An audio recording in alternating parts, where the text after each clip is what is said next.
This podcast contains explicit content. Listener discretion is advised.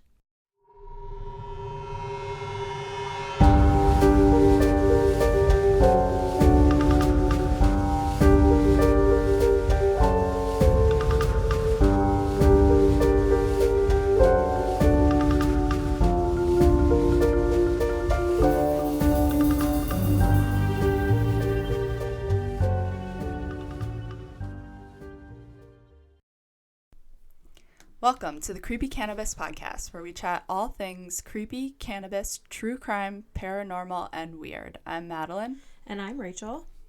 And it's been a fucking journey today. It's a hard day. It really has. Laptops were lost. Other things had to be set up that weren't previously set up. Madeline learned that grief is not linear. It does, in fact, ebb and flow. It really does. You might think when you get the call from the repairman that says, should I throw it away or... He truly was like, did you want me... That was my seat chair, which is extremely adjustable. He was like, do you want me to dispose of it? Or... Do you want to drive pick up it up? here? I literally called him. I was like, you dispose of it, please. I can't look at it ever again. It's been hard to look at the cats in the eye and still choose to love them. At least there was a backup. That's all that matters. Yeah. Basically, so you wanted ambiance? Ambiance. So you put up some flowers. I was editing our last episode. And, Wonton, he didn't like flowers. Put some flowers, didn't close the door all the way. And that's the end of that story. It's been rough since That's then. how you throw away a new electronic device within a month of purchasing it. It was like within a week of purchasing it. It was 2 weeks, to be honest. It was 2 weeks. Painful. But we're here. We're here. We're getting through it. Things are fine. Everything is fine. What's making this so fine for you over there? Well, today... let me not cough. It's not the Rona, it's the ganja. I need a mask that says cannabis cough, not COVID. Okay, so the strain today is called Triangle Royale. It's 29% THC, which is a pretty high testing THC for flower. It's an indica leaner, which apparently will put you down for the night if you aren't an experienced smoker. So luckily for us, I am. We'll see. We'll see if you make it through. It's a pretty even mix between the strains Lemon Royale and Triangle Kush.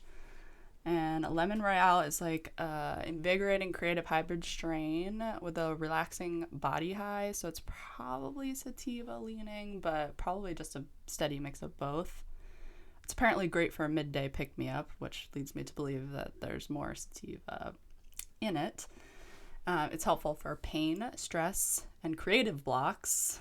Oh, I just need it for stress. That's all I need. It has a heavy lemon taste. So this is one of the strains that it's like an even split between these two, but it's got heavy lemon taste, and then there's like 4 other strains that strain came from. I won't even get into it. And then Triangle Kush, the other half of it, is an indica dominant hybrid. And it's a descendant from a Florida grown version of the classic OG Kush. Oh, that OG knows. Classic?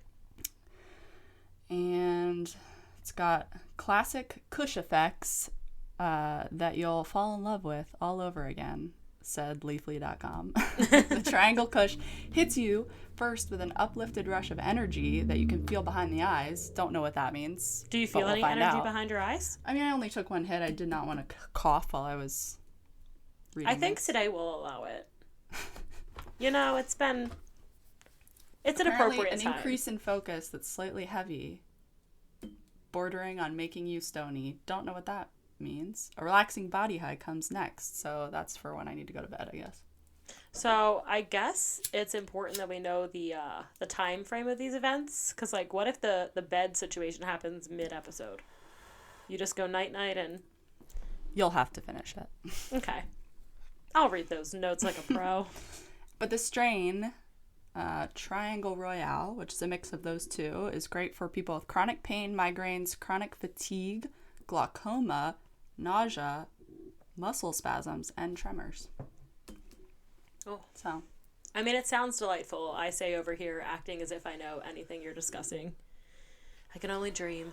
I'm still learning what I'm discussing. All that matters is that you sound soups convincing. So let me just dive right into this since we've been talking for too long.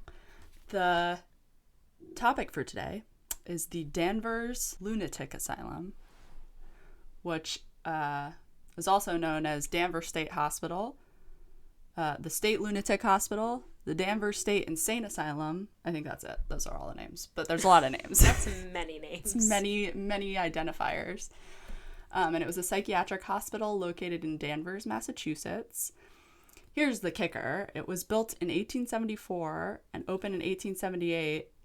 Oh, that's not the kicker. I moved the kicker later. I'll get to the kicker later. There is a kicker. It's going to happen. There's a kicker. I'll get to it later. Okay. It was built in 1874 and opened in 1878. So they rushed construction. It was a big Gothic style building. I mean, they were clearly super ready to get the lunatics under control. It was a problem. And it was in rural Massachusetts. It was a multi-acre, self-contained psychiatric hospital, 21 miles north of Boston.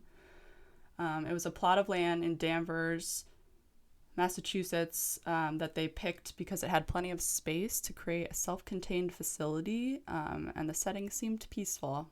I mean, yeah, when you don't want your neighbors to hear that you're torturing lunatics for a living. I included a topographical view of the grounds just for you to look at, but it's basically huge.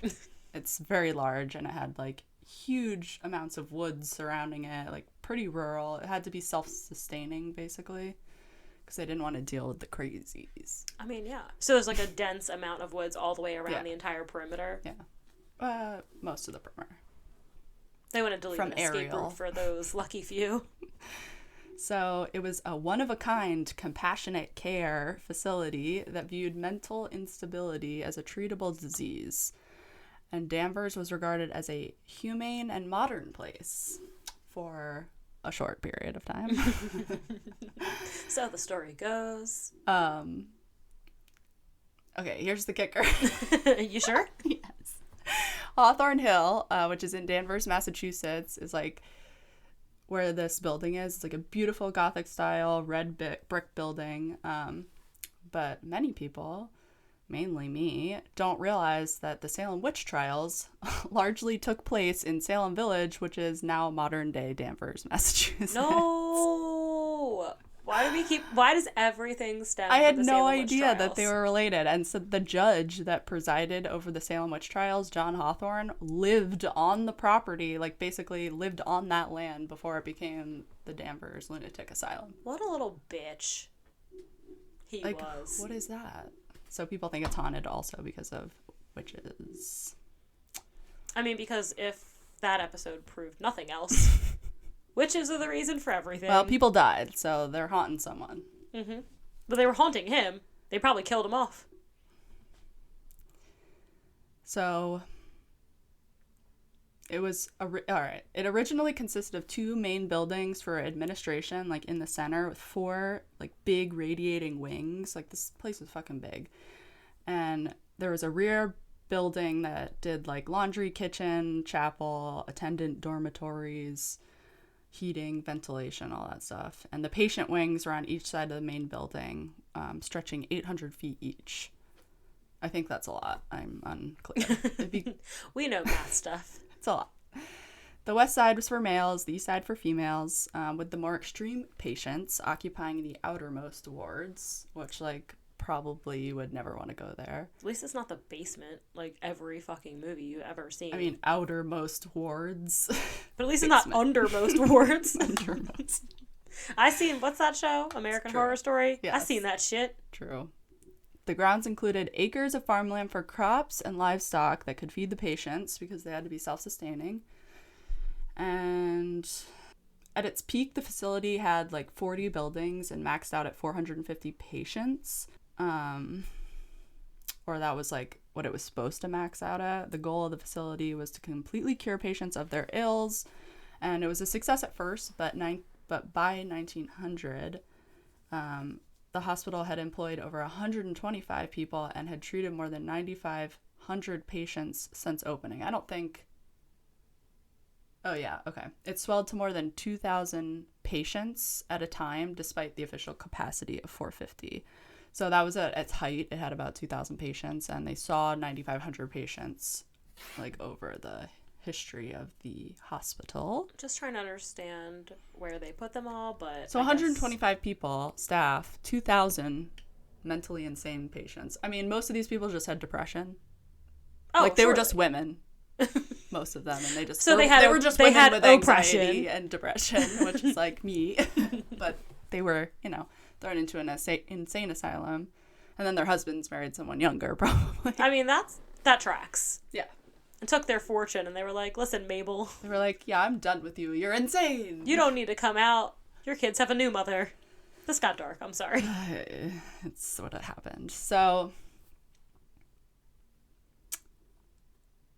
Yeah, in the 1920s, it began a school clinic to aid in determining mental deficiency in children. Wait, so which I'm not really sure. It sounds like they infiltrated, like, local schools with their program to determine if children... Yes, but that was just, like, to seem like they were a good place. Like, they're like, oh, we care about the children. I don't... But... really what was going on inside: lobotomies, shock treatment, illegal drugs, straitjackets, ice baths. You came in hot with many lobotomy. other things. Those were like the top negatives. Just a few things to frown upon. Like basically the administrators were begging the state for money to build more rooms and hire more staff, but they weren't getting any funding, and patients walked through the hallways naked. People lived in their own filth. There was a lack of basic hygiene. Obviously, no one was being cured. Not that they really had problems in the first place, but... I mean, it could have started off with good intentions, and then when you go so far over your capacity, like, you don't have the resources. Even if you wanted to do a good thing, you wouldn't even be capable. Even if there were good people there with the right intentions, what are they going to do with 8,000 extra people walking around? Fucking naked, apparently. Not good. And, I mean... no matter what you have going in, if you're going to get shock therapy and a lobotomy, you're not coming out so hot on the other side. No. So, yeah, shock therapy and straitjackets became the norm. The thinking was that jolts of electricity could either alter a patient's brain or make the patient afraid of shock therapy and scare them into submission. Oh, okay.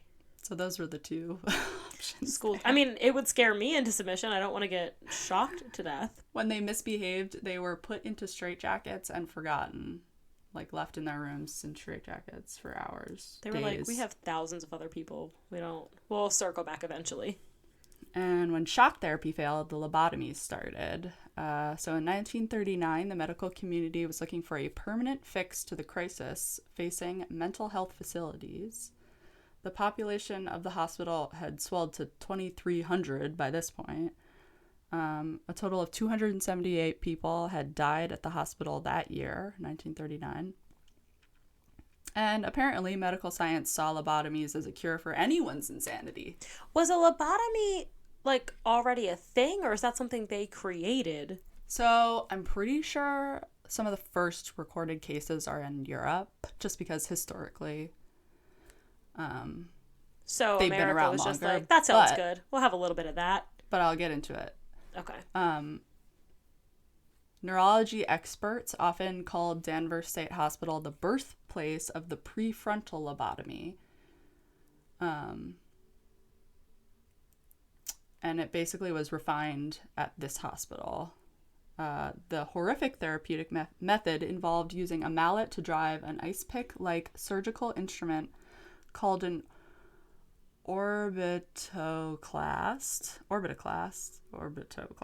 That sounds official. I mean, if you're going to slam an ice pick into my brain, I want it to sound And the other option they give is literally not easier. Or leucotome.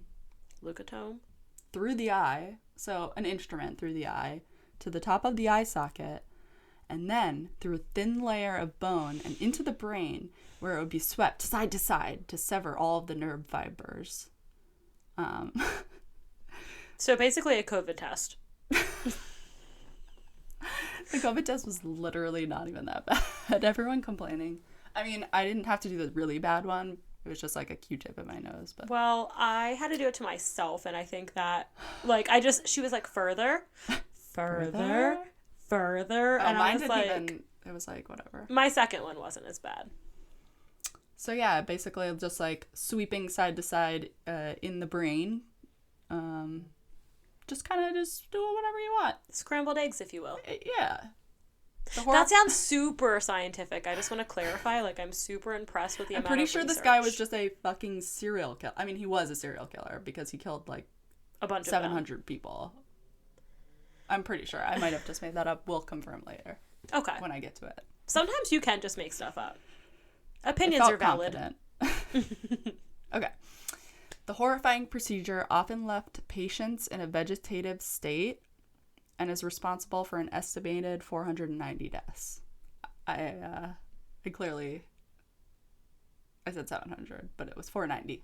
500. Listen, pretty if close. you're gonna dream, you dream big, or you don't dream at all. So Walter Jackson Freeman II, an American physician, so self-taught, as we learned in the first episode. Gosh, they are just rampant. Conducted numerous lobotomy procedures in the hospital, although a small number of patients saw minor benefits from the procedures, which is probably dumb luck. Well, no, I think the minor benefit was they didn't feel anything, so they weren't depressed anymore. Because they had no actually, feeling. I'll get to it. They're just zombies. Okay, gotcha. Well, yeah. I mean, anyone who isn't complaining just can't. Yeah, but it's a benefit because you're not complaining anymore. Right. You're cured. You're better. With the help of neurosurgeon James Watts, Freeman performed the first prefrontal lobotomy operation in the United States ever, so like in 1939, on a 63-year-old woman who was suffering from insomnia and agitated depression. So she was sleepy? So she needed a joint, is what I'm telling you. She needed this strain. She needed a joint, and what they gave her was a prefrontal lobotomy. She had insomnia. She had insomnia, and they put her in a mental hospital. Can you imagine me back at that time with all of my problems? They would have been like, lobotomy. Electric shock, jacket. Ice bath. She needs it all simultaneously. Shock her in the bathtub, in the straitjacket, while you perform the lobotomy. You need to do it. To get maximum reach. All at once. Okay. So, insomnia is a mental disorder. So, yeah, she had insomnia and depression like everyone else in the world. And they basically drilled 6 holes into the top of her skull. And when it was finished, she emerged transformed and lived for another 5 years. It's not funny. She was 63, to be clear. It's not funny. She lived 5 years. Did it speak on how she was I'm pretty transformed? sure the insomnia wouldn't have killed her in 5 years. Well, she was transformed in that she went to sleep and didn't wake up for 5 years until she died. So she wasn't suffering from insomnia any longer. She was probably vegetative. But also, who admitted her for having insomnia? Her husband. Dude, Let's probably be her honest. kids. I feel like kids are sketch as fuck, too. Like, they were like, you didn't get me what I wanted for Christmas. I'm going to have you admitted for insomnia. Yeah, maybe. I don't trust anyone. But luckily, he soon developed a way more efficient way to perform the procedure without drilling into a person's head. And it involved rendering a patient unconscious via electroshock before inserting a sharp ice pick-like instrument into their eyeball, as discussed earlier. The instrument would be hammered into the skull, wiggled back and forth, to sever all those connections. Just get them all. Get all those connections. All the nerve endings, just kill them all. Mm-hmm. So the prefrontal cortex, frontal lobes of the brain. So 4 hours later, it was a miracle. The patient awoke without any anxiety or apprehension at all. I don't think they understand how science works, or medicine, or humanity, or the brain. So obviously, in reality, the procedure resulted in leaving many patients in just a vegetative state or reduced them to childlike behavior because, if I remember my neuroscience class correctly, which I definitely don't, I'm just probably going to stop there. But like the prefrontal cortex is very important for your personality. Well, yeah, that's how they got rid of their minor infractions, was they just got rid of anything personal about them until they didn't know where they were or what they were doing, and therefore were cured. Like, I'm sorry, but if you give me the choice between not getting to sleep on time, I shouldn't say that. I know insomnia is real and it's really terrible, but if I have the choice between insomnia or being a vegetable, like, because someone, I'm going to choose insomnia. I know weed existed in 1939. I'm pretty sure doctors prescribed it. I just have to say this because it's a direct parallel. I was watching a commercial a couple months ago for acne. For acne, I want to be very clear. You said acne at first. Oh, acne. Like pimples. Pimples. And it was, you know how like at the end of the medicine commercials, they run off like 1,000 symptoms? Mm-hmm. And it was like... That only exists in the United States, by the way. Some rectal cancers, and it said severe enough to cause the need for rectal removal surgery. So you have to choose between having pimples or an asshole. And I was like, I'm so sorry, but I'll just have... In what world? Pimples. Is that the choice that I have to make? Like, but this was dead ass Your serious. Your butthole might be removed. But you won't have acne. But you'll be beautiful. And I feel like this is the same mentality that was used at the time. That's all I wanted to say. Fact.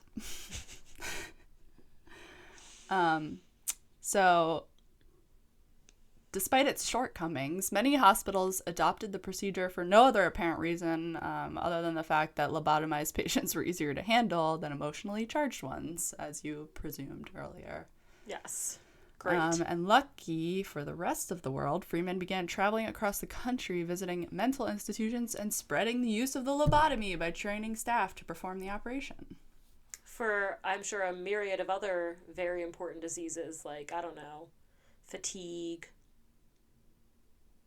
Yeah, despite much criticism toward the controversial procedure, it gained popularity through major publications across the country, hailing the lobotomy as a miracle surgery. The fact that it even qualified as surgery. Like, you just hammered You're like, boo, boo, boo. into my brain. There's no I've There's seen Grey's no Anatomy. precision to it. I'm an expert. I know what real surgery looks like, and that ain't it. Yeah. And by 1949, 5,000 lobotomies were being performed annually. Wait, by what year? 49. Okay, so this is like a full 10 years. Up from span. 150 annually in 45. Okay. To 5,000 annually. Mm-hmm. Freeman himself would ultimately go on to lobotomize more than 2,900 patients, including 19 children under the age of 18. And he got super overzealous and was probably cracked up on something, and he would do like 20 lobotomies in a single day without the help of any surgeon. Well, like you mentioned, I mean, he's not a surgeon. Killer. He's a serial killer. He's a physician. Because even if you're not murdering someone to like physical death, you're stripping away anything about them. So you're murdering. But he's also not a surgeon. He's a physician. So like if my gynecologist he shouldn't even be performing like, these. You know what? I just want to fuck with your brain a little bit today. And I was like, you know what? You've seen the inside of a vagina. I feel like you're qualified. You're fine. Yeah, that's... Okay. So, yes, that's that. Just want to make sure I understand. He liked to shock his audiences by inserting... Oh, wait. Oh, yeah. So he would, like, allow the media to come in and watch the lobotomy, and then he would shock his audiences by inserting 2 picks into each eye socket at the same time, like making a game out of it.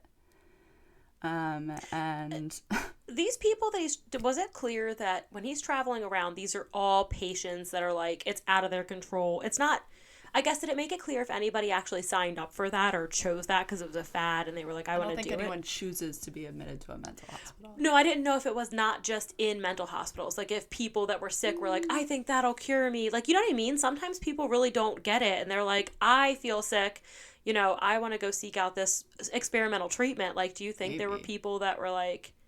Because, you know, if it's getting that much media attention, and this is obviously before a time that people would think to question it, or else it would not be happening everywhere.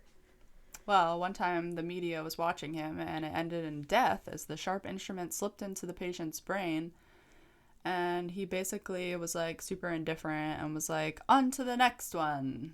Roll this one out the door. Well, you win some, you lose some, folks.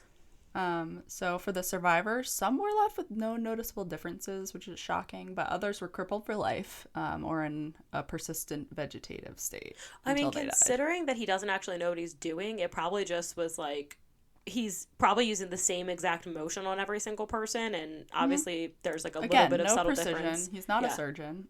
So he just like missed a few nerves on one person. He's a serial killer. Yeah, he's a murderer. That was a doctor.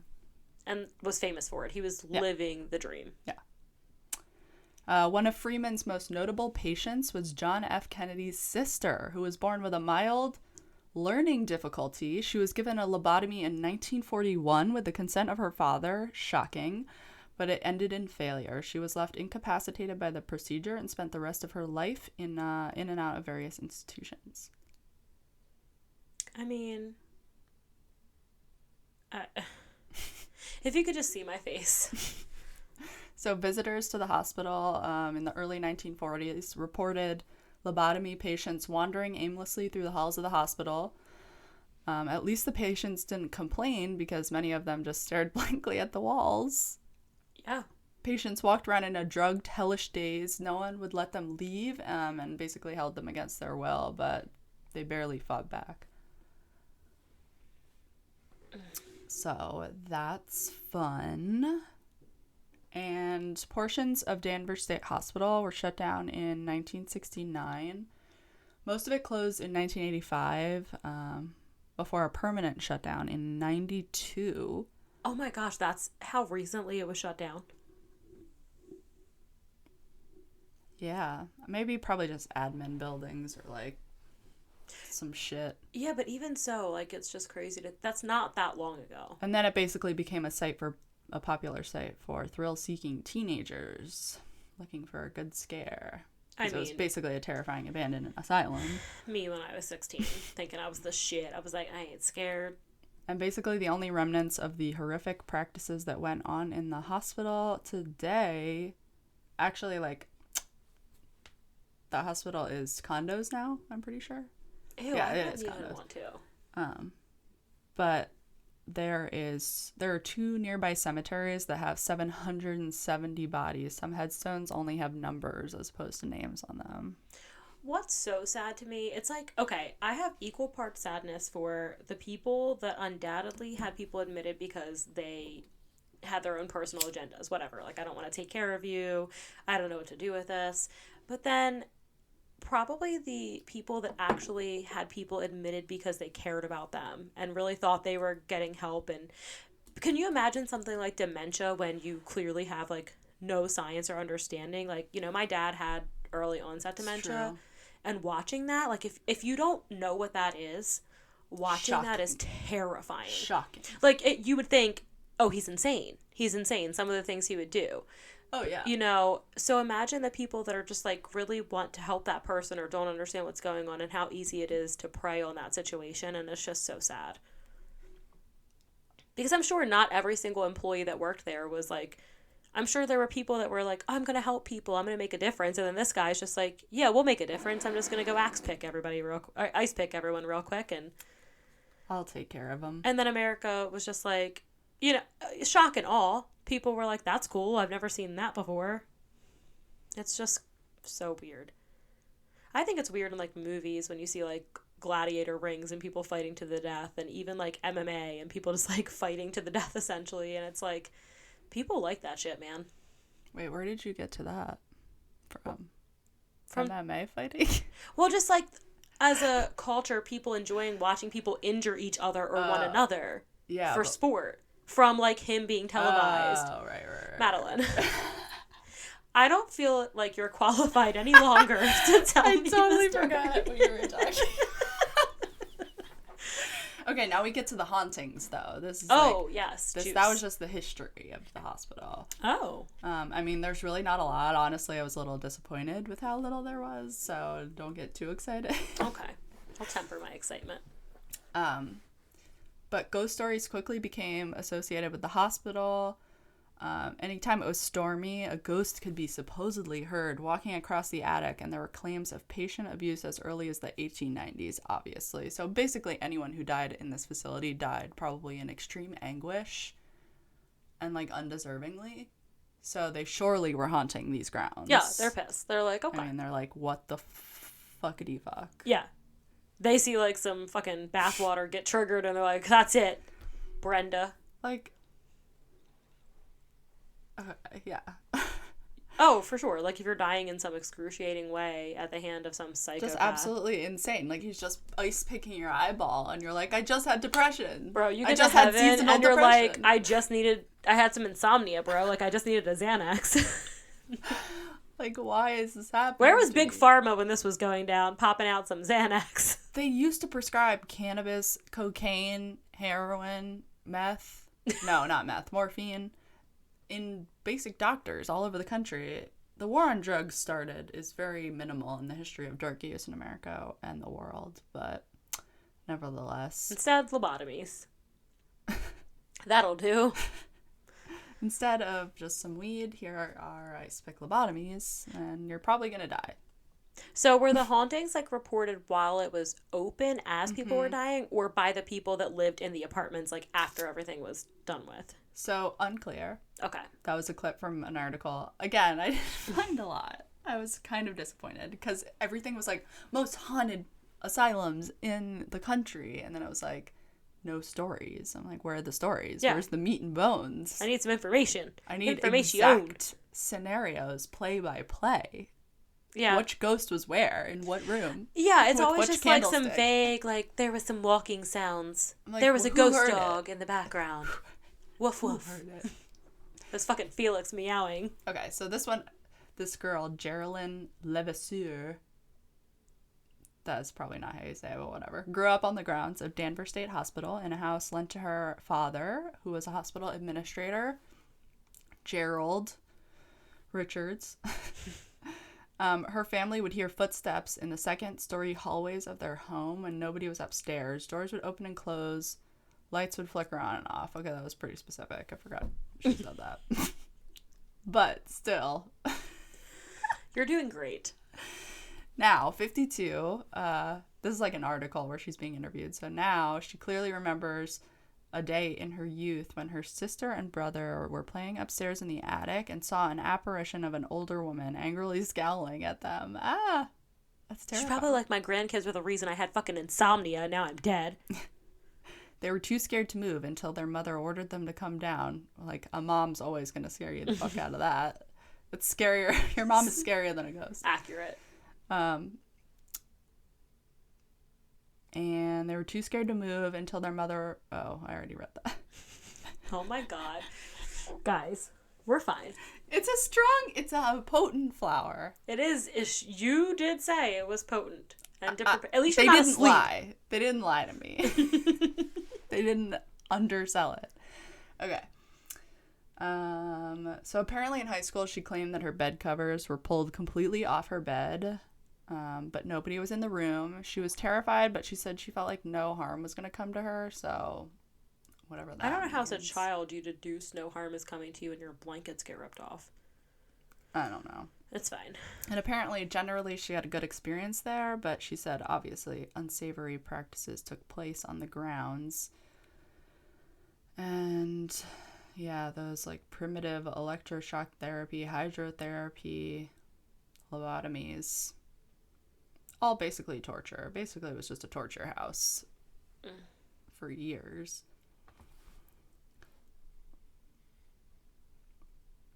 And yeah, she basically was like, she believes it's the tortured spirits that knew Danvers stay as their home and linger on the grounds even to this day. And the decaying building was mostly torn down and turned into apartments in 2007. But mysterious fires began to break out in the apartment complexes that had been where Danvers used to be. I think they took down part of the hospital, but kept, like, the front of it, like, because it was super gothic. I don't know. When I look at the condos, the front is similar, but I think they tore down most of it.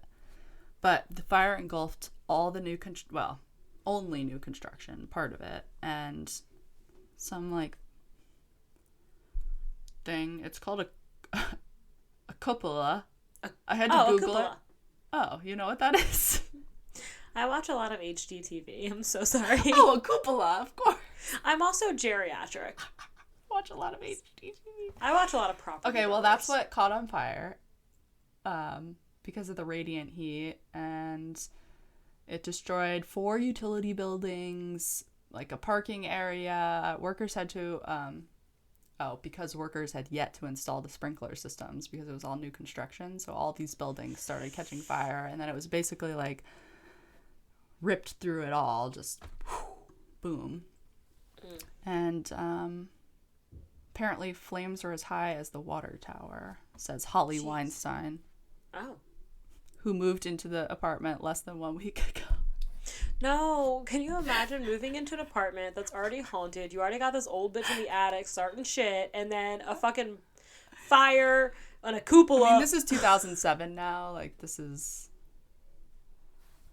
people that are living in the condos. And displaced tenants took temporary refuge in the high school cafeteria and received help from the American Red Cross. It was unbelievable, said one resident, who was forced to flee her apartment in the middle of the night. It felt like a horror movie. I mean, yeah, if your house is burning down, it does feel like a horror movie. That's fucking terrifying. This is the best one. Jackie sat wrapped in a sleeping bag holding her chihuahua, Peanut. She said her mother banged on her bedroom door and told her to get out of bed. I had no idea what was going on. Fucking chihuahuas. I'm so sorry. The things they'll write in newspapers are just like, I love it. I want to Chihuahua apologize Peanut. to anyone who owns a chihuahua because I'm just going to be honest with you because I work at a vet. They're assholes. They're little assholes. They will scream bloody murder when we restrain them, causing owners to believe that we're ripping out their teeth one by one when really we've simply picked Bella up because her name is Bella every fucking time. Yep. It's Bella, Peanut, or some fucking inappropriate iteration of Taco. Paco, Taco, fucking Gordita. Oh my god. Always. There's no in between. The females are Bella or Peanut, and the males are always fucking Paco, Taco, cheesy wrap, some shit. Yum. They're horrible. They're decrepit. They look like demons. And I want to love them. You try to love them. They're monsters. That's all I wanted to say. That chihuahua probably burned that place down. Starting with the basically cupola. done.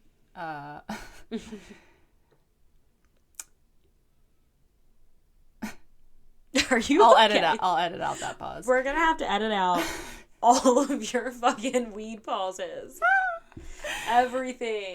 So people are claiming that even today they see apparitions of former patients on the grounds of the old hospital, but it's probably just teenagers smoking joints and being like, I see something. In my weed smoke. There's a premonition. But apparently the building is just like the opposite of what it used to be. It's like some dingy little condos, and it was basically like, I still think it would be interesting to see. I think when COVID's never going to be behind us, but when things are back to where you can travel a little bit safely and things like that, it would be really cool to go around and like actually see some locations and film at some locations because there's a haunted prison in Pennsylvania. It would be fun. I think you can go through. I am not that I want to do that at all. chicken shit and I don't like that at all. will in fact pump the brakes immediately and will not survive the night. I'll die of fright. But they do say that Danvers was the inspiration for Arkham Sanatorium, Arkham Asylum. Oh, in Batman? That's a fun fact. Because of its gothic design. And it was the setting for the 2001 horror film Session 9 before it was fixed up and turned into new apartments. I've seen Session 9. It's on Netflix right now. That's Danvers State Hospital. I feel like I'm going to go watch it right after this because I really like to terrify myself. Apparently it looks really scary. Yeah. In that movie? Have you seen it? No. It looks terrifying. You should put it on.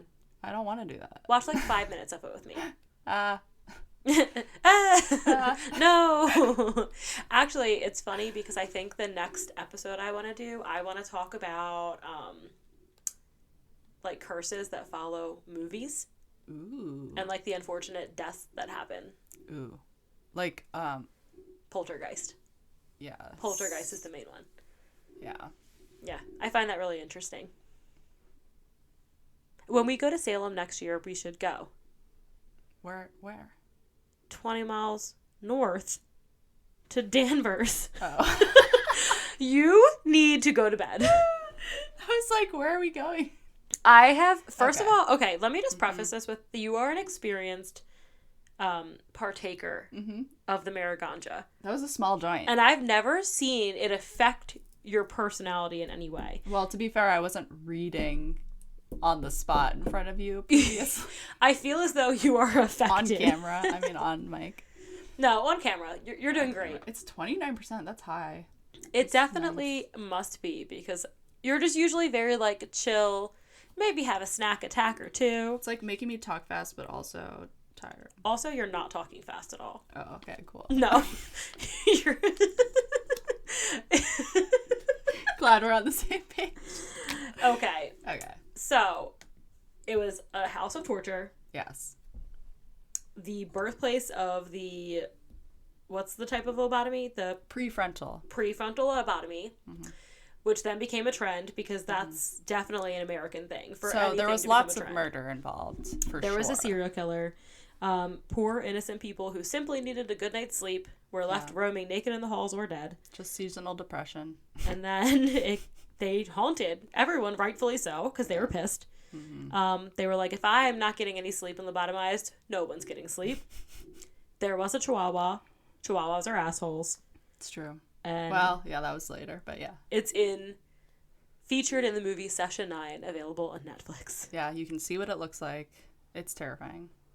Yeah, I definitely think any of those types of settings are really scary, just because... I'd rather die. Can you imagine, like, living there? It's dirty. It's old. Yeah. It's decrepit. People died there. So clinical. Like, you know how now, like, they really try to make, like, medical offices and things just, like, more homey and stuff? Like... That show was clinical and terrifying. Yes. And it's also really sad. Like, we try to bring some levity to the situation because, you know, we knew it was... Not everybody loves talking about murder and things, but, like, that shit's sad. Yeah.